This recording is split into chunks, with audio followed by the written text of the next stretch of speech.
president spoke some time ago to the nation, calling the Congresswoman a friend. And speaking of those who didn't survive as well, the federal judge John Roll and a young girl, barely 9 years old. Jake Tapper, of course, at his post at the White House tonight with more on the president's reaction. Jake, good evening.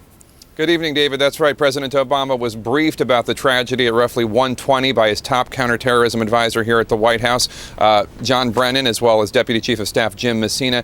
At roughly 3 p.m., he convened a meeting of top officials, including his incoming Chief of Staff, Bill Daley, as well as his National Security Advisor, in the Situation Room to talk about all the details.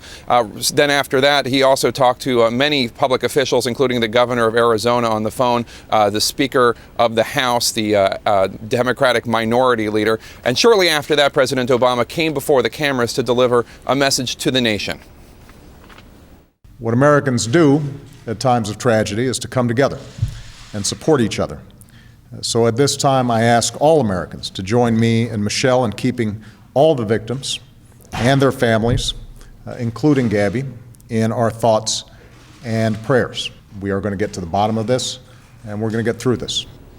And David, as has been mentioned, President Obama directed the director of the FBI, Robert Mueller, to go to Tucson to supervise the investigation into what happened. Mueller is currently en route. And as John Karl just mentioned, Gabrielle Giffords is a very popular member of Congress. President Obama is very upset about this, I'm told, because he does personally like her very much, in addition to admiring her service as a member of Congress. David. Our chief White House correspondent, Jake Tapper. Jake, thanks so much.